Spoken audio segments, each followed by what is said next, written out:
everybody. Welcome to SoCal Tram. I'm Matt. And I'm Cesar. And today, before we get into this bottle, we just want to say, hey, if you're new here, we appreciate you stopping by. Don't forget to hit that subscribe button. And if you're a new viewer, hey, we appreciate you sticking around. Nonetheless, everybody hit that little bell. That way you know whenever we drop a brand new video.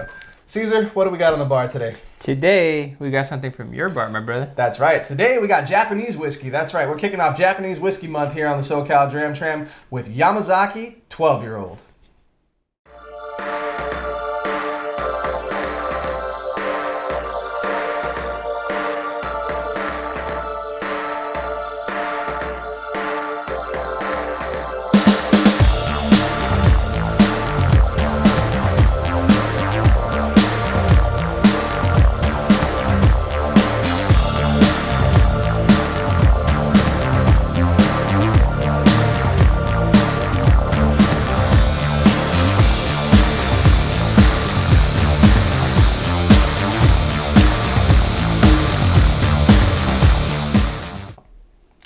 You ready to drink some Japanese whiskey? I was born ready. That's right. So, Japanese Whiskey Month, and today we've got Yamazaki 12-year-old. So, Yamazaki 12 is produced by Suntory. It's the oldest whiskey making company in Japan with roots to a small wine shop founded by Tori Senjuro. I hope I'm saying that one right. And he founded that in 1899. Today, it is the country's largest and most recognizable producer of quality whiskey. The 12-year-old expression was first introduced in 1984 and was the first heavily marketed Japanese single malt whiskey. Today, Yamazaki is highly sought after and considered to be one of the high quality, winning various awards, chief of which is being damn near impossible to find.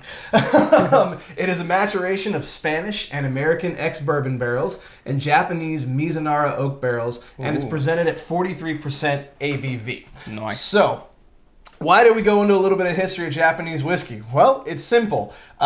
It's really, really difficult to find history on Japanese whiskey. Actually, I shouldn't say that. You can find history on Japanese whiskey, but you can't always find what's exactly in the bottle. You'll see that as an ongoing trend over these next couple of reviews, but nonetheless, we're really excited to get into it. This is something Cesar and I have really been talking about for pretty much since we started this damn channel. Japanese Whiskey Month. Really getting into Japanese whiskey, and again, it's just kind of, you never know what's going to be in it, and so we're really excited to kind of start getting into it. So be sure to let us know in the comments down below if you want to see us review any other Japanese whiskeys later on. Again, we got a couple coming down the pipe that you'll hear from us in the next couple of weeks. But nonetheless, what are you expecting as we get into this bottle?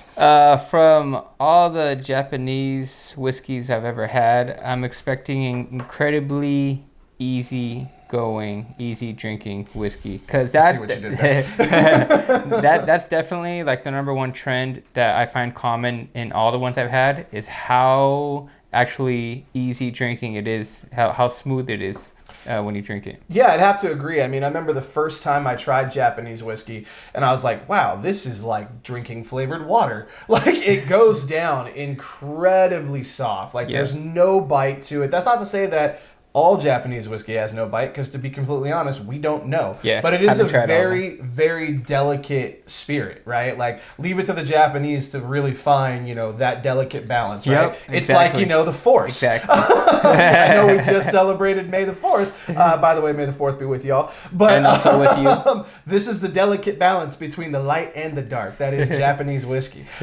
Before I get too far into my nosing notes, I did want to go ahead and shout out, I know we don't really shout out our coins anymore, but I did want to go ahead and highlight Ms. Lee at Scotch on the Bayou. That's right. Go ahead and focus in, camera. You can do it. It's not going to do it. It's not going to do it. Nonetheless, go check out Lee, Scotch on the Bayou. You can check her out up here. She recently just started a YouTube channel. Go ahead and go over there. Give her a subscribe. Be sure you do it after this video. Go ahead and show her some love. Yeah, she's great. Dope. She's dope. Now, let's get into it. What are you getting on the nose? So, on the nose, I'm sitting here and it's very floral, actually. Yes, it reminds me of like a Highland Scotch. Yep. Like, it's just it's got a lot of fruit notes into it, a little bit of earthy notes to it, but I'm getting a lot of sherry. Yep. Like, I'm getting those red fruits, not like a deep, like, teapot dram or, a Glendronach 18, but I'm getting like a Glendronach 12 or maybe a Deanston, right? I'm getting a lot of those different, like, light sherry notes. And it's super delicate. It's only 43%, so it's not going to punch you in the face. But again, like I said, it rides a delicate balance for sure. Oh, he's got a smile on his face. That's good, man. That's good. It almost tastes like I don't know, like it's a spiced fruit, but there's no bite. Like when I say spice something, usually you have to deal with a bite. But no, it's like a spice seasoned fruit, and then it just goes down incredibly well. Like you're drinking it and you're like, oh, here it comes. Oh no, wow, okay, let's keep doing that then. Let's just keep it going. You know what I love about Japanese whiskey, or at least the ones that I've been fortunate enough to have, where we always say, when a whiskey gets peppery, when we drop water on it, the spicy note here, cue that. The spicy note here is something that is intriguing. It's something that's engaging. It's not off-putting by any stretch of the imagination. Exactly. It's complementative to the whole thing. It just kind of brings it all together, which is really nice. But yeah, lemon, honey. Again, a little bit of earth is there. It's by no means is it like peaty, but you get a little bit of an earthy, like fresh cut grass kind of a note. But my God, it's just so delicate and so nice.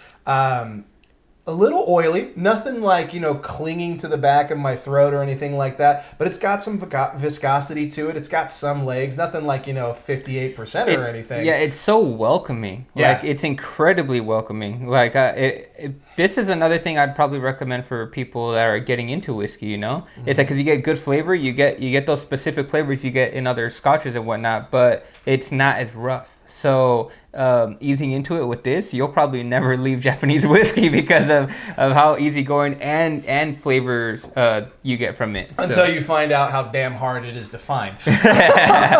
So when I kind of really started deep diving into whiskey, right, like really just started, collecting bottles and, collecting to drink, but also, just trying to find stuff and learning about it, I was like, man, I really want to kind of get into Japanese whiskey. I'd love to have a bottle of Japanese whiskey. It is so damn hard to find. Like, I spent a good year and a half looking for Yamazaki 12. Let me correct that. I spent a good year and a half to find it at retail. I could find it, but I refused to pay $250. Oh yeah, how much did you pay for this? So I paid $130 for this, and that's retail price point That's for not it. bad. I actually That's worth picked it up at all places at a Bevmo. It used to be cheaper, but again, Japanese whiskey kind of went through we'll call it a discontinuation, or an exodus rather, where they just didn't have enough stock. And a lot of distilleries were like, all right, we need to cut back so we can age some of our stuff up. And I believe the 12-year-old Yamazaki had been discontinued for a little while, but it has since been brought back. Nice. And I think the whiskey world is better for it, because I think this guy is... It's like you said, if you are introducing somebody to whiskey that's like, hey, I've had a couple of bourbons, I like a scotch, what else should I try? This is going to be right over home plate if they like a scotch for sure. I mean, I gave this to a buddy of mine, and both of us, like, I cracked it that night, and both of us were just like, wow. And we were coming off of a lot of Highland stuff, and this just slid right in there over home plate, but not slid into the point where it disappeared. It slid in and it still had character. It still stood up on its own, which is really nice. You added water to it yet? I did. I did not try it yet though, actually. But and given this is like the neck pour of this too, isn't it? Not quite, but pretty dang close. Like one pour off the neck pour. Like one or two. No, yeah, I mean it's really good. I'm really excited to see how it gets over here. I'm getting more of like the lemon zest now with the water, but still just like very delicate. Like the water doesn't throw anything one way or the other. Like it's still very delicate. It brings like no pepper sensation up for me, and it's actually still just as good. Yeah, it's still just as good. I mean the flavor's a little bit more rounded out. I probably prefer it neat just because I kind of almost like a little bit more bite now, and that's a little bit more bite with it neat rather than with water. But either way, it's a winner. Whether you drink it with water or not, I think it tastes great either way. Yeah, I mean, I wouldn't put this in a cocktail because I don't know how well it would hold up. Like it's holding the water just fine with a few drops at 43%, but again, it's so delicate that I don't know how it would hold up with like a couple rocks on it. But again, you can still do that. It's just I don't know if you're going to get the same engagement. Yeah, because you could already tell how much is lightening up with just those 3 drops, to where if you put a lot, then you could tell it's how much less it's gonna For sure. The one quality that I did lose a little bit with the water was that earthy note to it, like that fresh cut grass, which, you know, take it or leave it to whether you like that or not. For me, I like a little bit of that note in there. It kind of gives some body to it. But again, it doesn't kill it. Like, I like that about it, is that even though that went away, it doesn't kill the palate for me at all. The peppery note, again, is still intriguing, which is still something that I really like, where, again, like I said, most whiskeys that we drop water on, it's like, yep, that's a red hot. This one doesn't do that. Yeah, so I really enjoy that. So again, like I said, 43%, 12-year-old Japanese single malt, $130. It's a little high for the price point, I will say. But I will say that if you are looking to try other whiskeys and you can get this at retail, or if I would like to see it like around $100, if I could get it at that, I would drink this all day. And this would be the staple Japanese that I would have on my bar. $130 though, it's a little high. I'm going to ding it a little bit for that, and I'm going to go ahead and give this a 3.5. 3.5 because the price point is so high, but I love what it's doing. I love that it just can stand on its own, but it can also be kind of chameleon, if you will, and just kind of go into a whole line. So 3.5 from me. What are you going? So for me, I'm gonna give it a 4. There you go. I like it a lot, and I get that it's $130. However, I personally feel that the type of liquid that's in here will justify it. Like, because I've had a lot of $130 plus bottles, and a lot of them aren't really matching up to this. I really like what this has to offer, and for that price point, I think it's still worth it. I think you're still getting your money's worth, because when you get that liquid, that special Japanese liquid in your mouth, and see how it's like. Well, that exists on the internet now. No, but then you see like how rich it is in flavor, and also how smooth it goes down. Then you know, like, all right, something's actually really high quality here. In order to get best of both worlds, that's crazy. You know, you get good flavor and complete smoothness.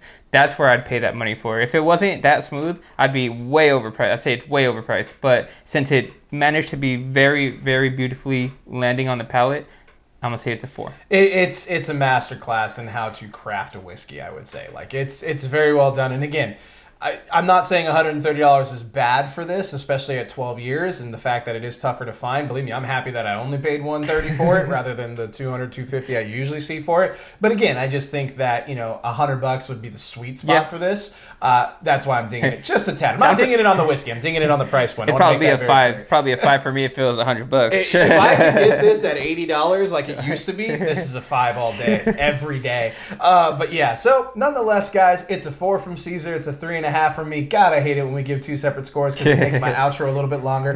But hit us up in the comments. Have you had the Yamazaki 12? Have you had the 18? I'd love to get my hands on some, but I ain't paying $700. But also, while you're there, don't forget to hit us up on Facebook, Instagram, Twitter. We love interacting with you guys there. Until next time, Cesar, you got anything else you want to add? Nah, what about you, brother? Stay safe and drink well, folks. All aboard! We'll catch you next time. Hey, everybody. Hope you liked that video. Don't forget to hit that bell for notifications. And don't forget to subscribe.